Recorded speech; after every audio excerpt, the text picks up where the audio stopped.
Glórias a Deus. 1 João capítulo 5. Nós vamos ler só o versículo 2 da mensagem desta noite.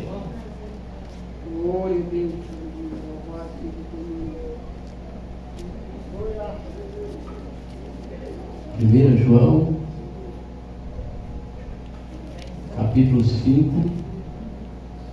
1 João fica depois de 1 Pedro.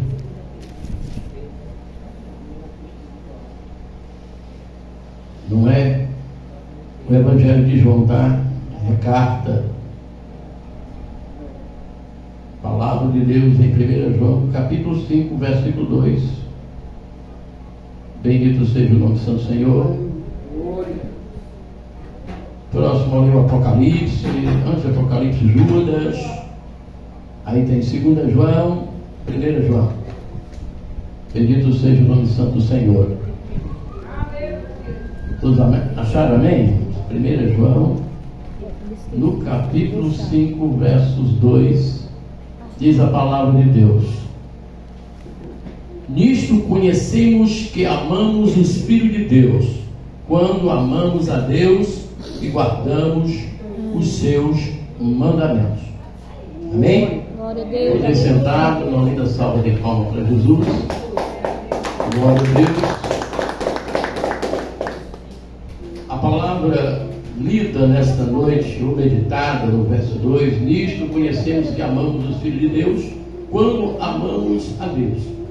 Existe, irmãos, uma forma de conhecermos os irmãos, os filhos de Deus, quando, aleluia, observamos que eles guardam os mandamentos de Deus.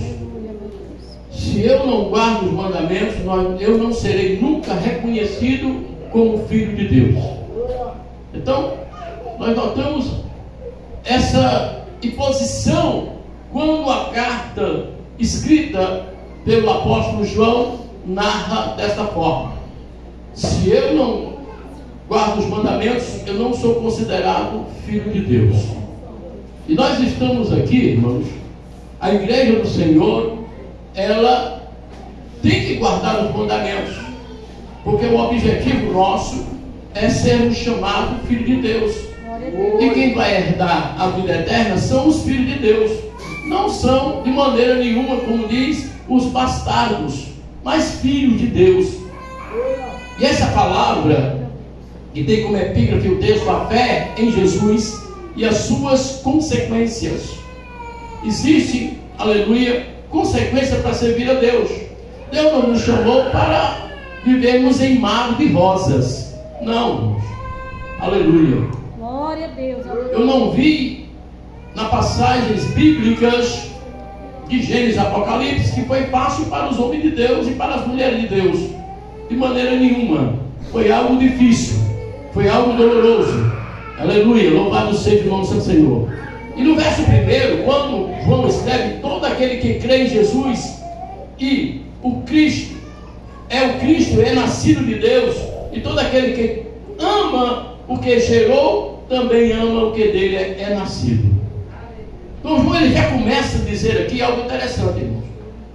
Se eu creio em Jesus, eu também creio naquele que o gerou, que foi Deus.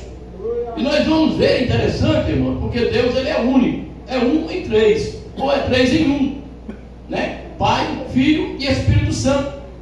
E nós estamos aqui porque acreditamos que Jesus Cristo é nascido de Deus. Se eu não creio que Jesus é nascido de Deus, o que é que eu estou fazendo aqui então? Porque muitos não creem, nós sabemos disso, que aqueles que não creem acham que Jesus foi um mero profeta, acham que Jesus foi um homem sábio da época. Mas nós estamos aqui porque cremos que ele é nascido de Deus, é filho de Deus. Por isso, irmãos, nós somos reconhecidos como filho de Deus se amarmos a Deus e guardarmos os seus mandamentos.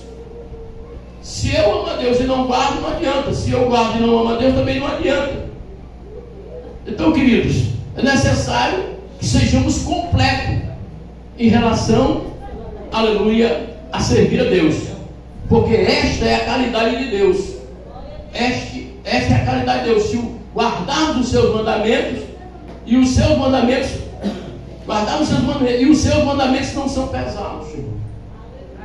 Essa é a caridade de Deus. Deus só quer que nós venhamos observar, guardar os seus mandamentos, viver em obediência à palavra. E Deus não deixou nenhum jugo pesado para nós, apesar que nós achamos pesado. O ser humano limitado acha pesado os mandamentos de Deus. Por quê? Porque prefere mais o pecar do que a santidade, o pecado do que a santidade. E aí, irmãos, é que vem a ira de Deus. Aí nós não nos tornamos mais filhos de Deus. Ou nós somos ou não somos. Ou nós somos cristãos ou não somos cristãos. Nós não podemos estarmos em cima do muro, indeciso em relação àquilo que nós servimos e a caminhada que Deus deixou para nós trilharmos. Então é necessário ser crente fiel e verdadeiro a Deus, se é que nós somos reconhecidos como filhos de Deus, se guardarmos os seus mandamentos. Lá no livro de Salmo 119, verso 11, vai dizer: guardei a tua palavra. Olha o que o salmista diz, irmão. Ele vai dizer: guardei a tua palavra no meu coração, irmãos. Guardar a palavra de Deus é guardar os mandamentos de Deus. Guardar a palavra de Deus é querer fazer a vontade de Deus. Guardar a palavra de Deus é você, aleluia. Aliás, é Deus olhar para você e dizer assim: esse aí quer, esse aí quer. Ele guarda a minha palavra. O salmista vai dizer no Salmo 119, 11: guardei a tua palavra no meu coração para não pecar contra ti. Sabe o que é isso? O salmista está dizendo que sem a palavra eu sou vulnerável.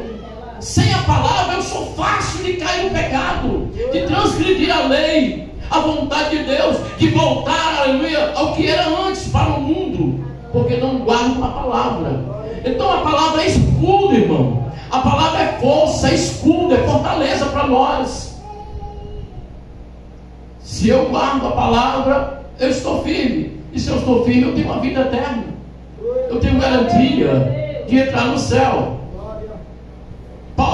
João vai dizer: porque todo que é nascido de Deus vence o mundo. Todo que é nascido de Deus vence o mundo. E quando foi que eu nasci de Deus? Foi quando eu vim ao mundo? Não, irmãos. O nascimento para Deus foi quando eu fui batizado nas águas. Foi quando eu desci as águas batimais. Aí eu nasci de novo.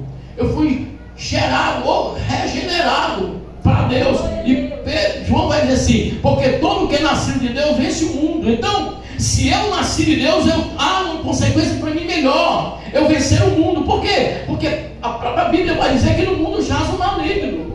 E se no mundo jaz o maligno, irmão, se eu não estiver guardando os mandamentos, eu não venço o maligno. Então eu não venço o mundo. E eu serei presa fácil, eu serei um predador fácil para ele. Por quê? Porque não guardo os mandamentos.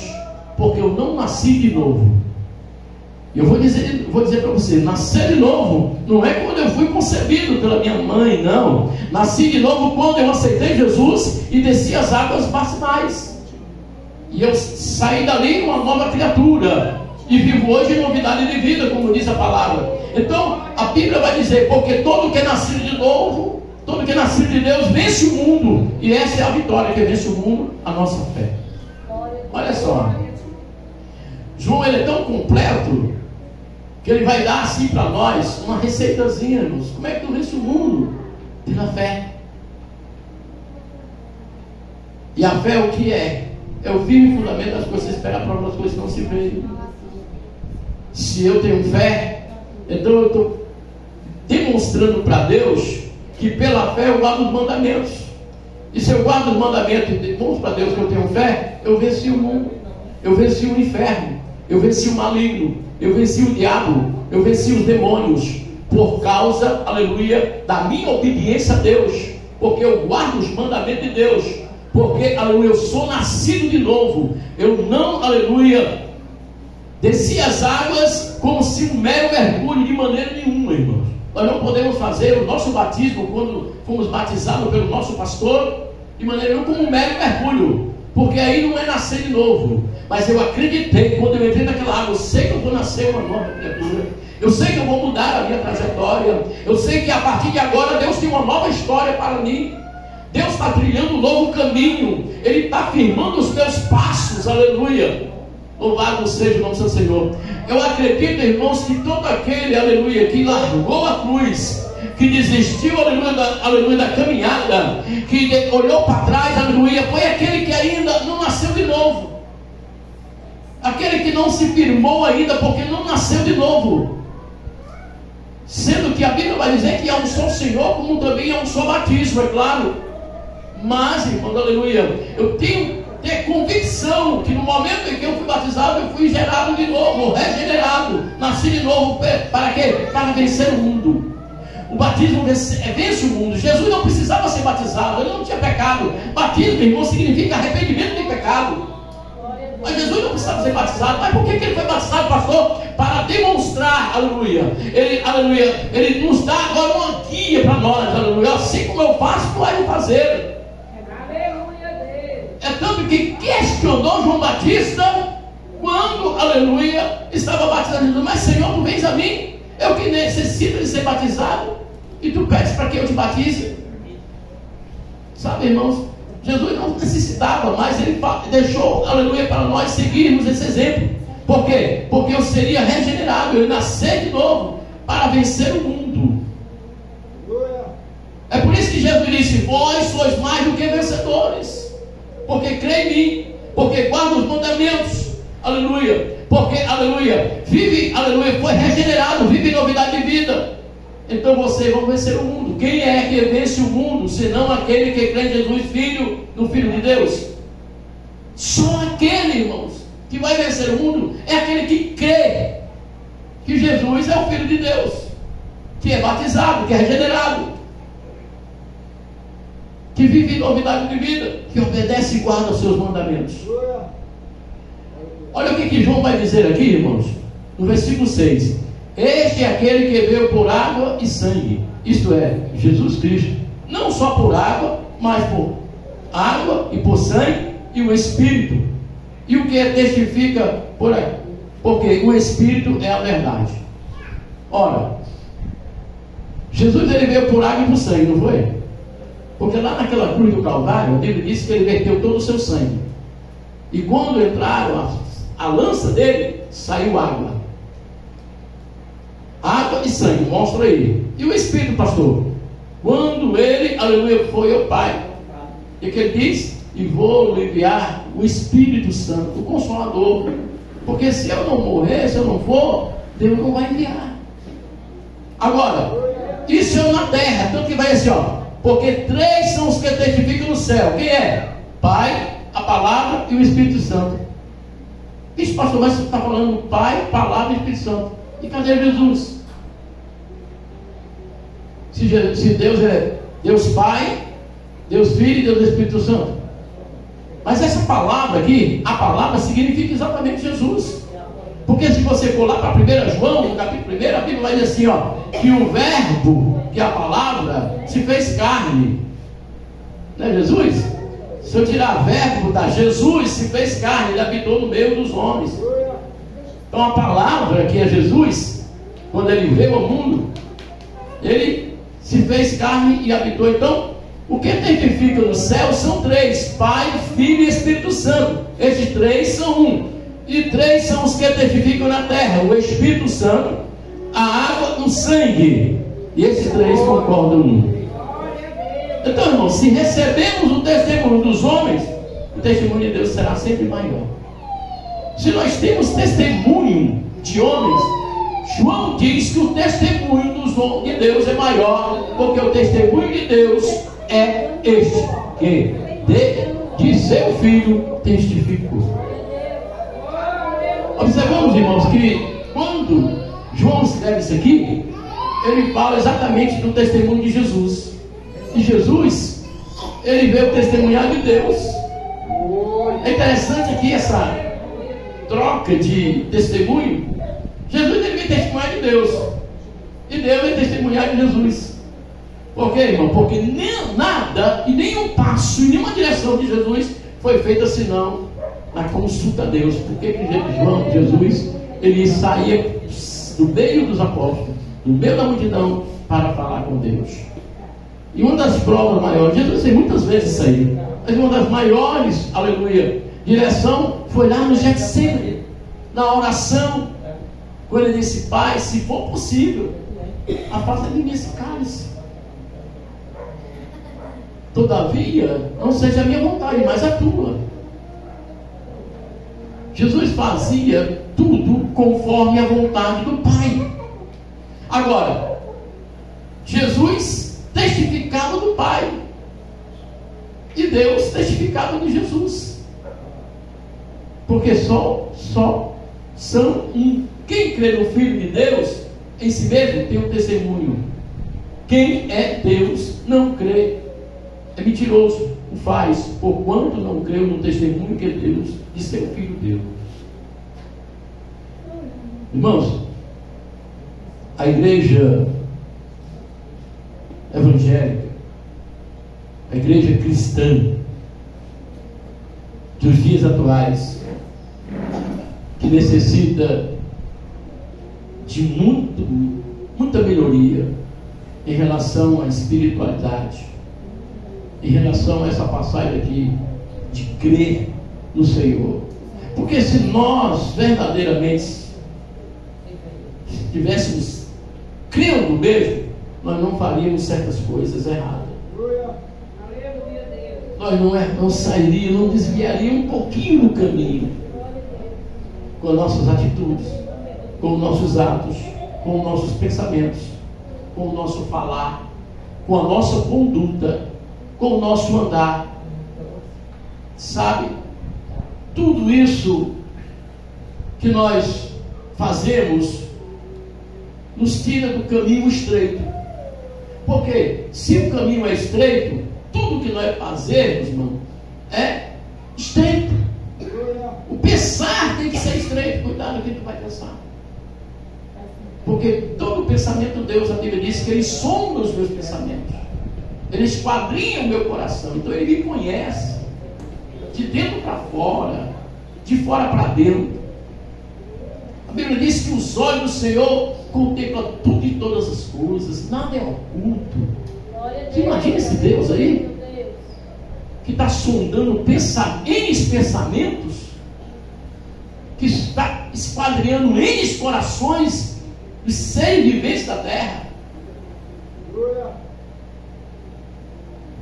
Se fosse um ser humano, ficava doido, né?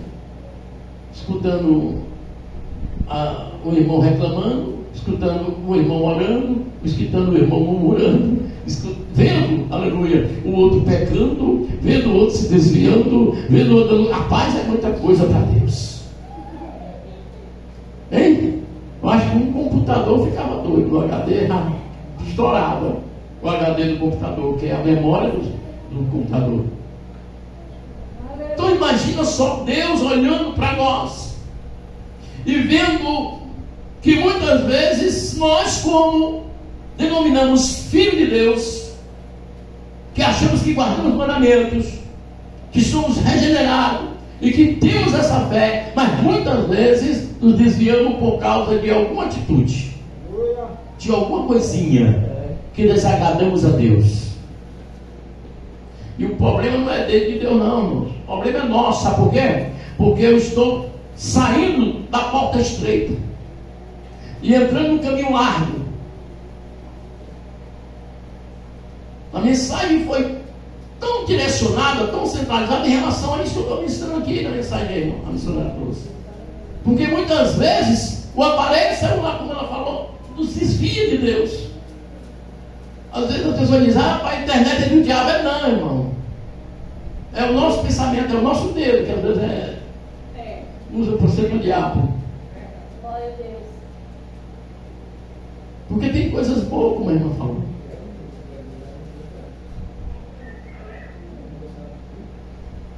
E o testemunho é este: que Deus deu a vida eterna, e esta vida está em seu Filho. Não tem outro. Não tem outra porta.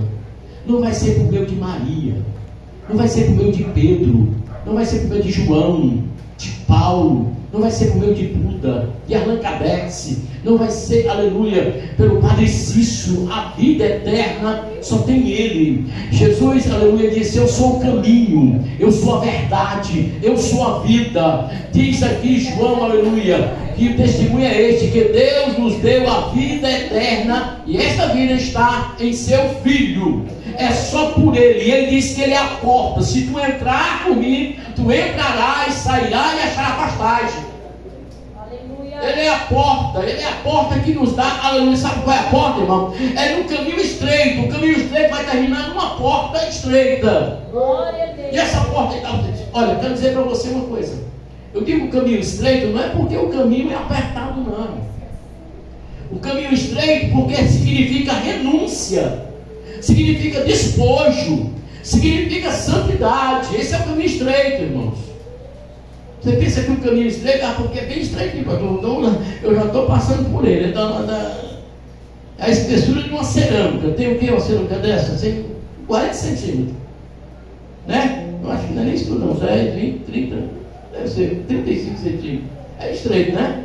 Se tivesse só uma fila aqui, não dava para dois, dava para andar assim, estreito. Não cabe mais outro não. Se vir na contramão, tem que passar por caminho largo. Não é isso. Caminho estreito que eu falo, que no final é uma porta estreita, é exatamente o caminho da renúncia, caminho do despojo, do homem se despojar da velha criatura, de viver em novidade de vida. Só Ele, Jesus, Ele vai estar lá no final da porta, esperando eu e você, para dizer uma coisa linda: vinde a mim, benditos de meu Pai. Eu preciso que você escute no final do caminho estreito, que vê Jesus, ele ouviu isso aí. Perdão, você ouviu isso aí? Vinde a mim, bendito meu Pai. Mas são poucos que hão de se salvar. A Bíblia diz. Não é o pastor que está dizendo. São poucos que hão de se salvar. Porque nem todos que dizem Senhor, Senhor entrará no reino dos céus. Por causa de quê? Por causa da sua atitude. Por quê? Porque não guarda os mandamentos. Porque, aleluia, não reconhece Jesus como seu filho. Porque não vive em novidade de vida. Porque não crê no nome do Senhor, sabendo que só Ele tem a vida. Eu estou aqui por causa de Jesus. Eu tenho que colocar isso no meu coração, na minha mente, no meu ser. Eu estou, aleluia, neste lugar por causa do meu Deus e do seu Filho amado e do Espírito Santo de Deus. Porque senão não tenho direito de entrar, aleluia, no lugar em que o próprio Jesus disse: vou preparar um lugar para vós. O próprio Jesus falou isso aí, não foi ninguém. Jesus em vida disse: vou preparar um lugar para vós, para que no dia da minha vida vós estar comigo também. Mas não é para todos, porque não guardam os mandamentos. O testemunho é este, que Deus deu a vida eterna. Deus já deu a vida eterna. E quem está com a vida eterna? Jesus Cristo, seu Filho amado. Quem tem o Filho, tem a vida. Quem não tem o Filho de Deus, não tem a vida. Não usou João meio termo em falar isso daqui. Está aqui na Bíblia. Verso 12: quem tem o Filho tem a vida. Quem não tem o Filho de Deus não tem a vida. Agora cabe a mim e você fazer uma autoanálise da nossa vida, e nos questionarmos intimamente se tem ou não tem o Filho, se nós temos ou não temos o Filho de Deus. Porque a recompensa de quem tem o Filho é ter a vida eterna. Essa é a recompensa, irmão. A nossa recompensa de estarmos aqui não é ter casa, querer casas, mansões, não é querer carros, não é enricar de maneira nenhuma. Primeiro ponto na nossas vidas estarmos aqui é ter a vida eterna, lugar que Jesus foi preparar para a igreja nos céus. O projeto de Deus foi esse, porque lá no começo, no jardim do Éden, o homem O primeiro gêneros humanos escorregou da mão do Senhor por causa do pecado. Deus arquiteta, irmãos, trazer a sua criação de volta para Ele. E Ele faz o quê? O sacrifício. Quando, olha, se você nunca observou, mas a Bíblia diz que quando Adão e Eva pecaram, eles se esconderam, né? Não foi assim? Foi ou não foi? Foi. Se esconderam por quê, irmãos? Porque viram que estavam despidos. Quando Deus vai na virada procurar, Deus é confiante que Deus ele sabia que ele estava escondido. Mas ele vai dizer assim: Adão, cadê tu? Eu estou aqui, Senhor. Eu estou escondido, porque eu estou despido. Quem foi que te disse que tu está despido? Como é que tu sabe que o porventura comeu do fruto, do conhecimento? Eles simplesmente se cobriram com a nudez, com folhas. Aí você sabe o que Deus fez? Deus fez o primeiro sacrifício. Matou um animal, tirou a pele e vestiu-os. E expulsou do Éden. Houve ali o primeiro sacrifício que não era para ter. O primeiro sacrifício. Você vê quando Deus prova Abraão, que era Abrão na época, ele pede um sacrifício. E qual foi o sacrifício? Não foi o filho?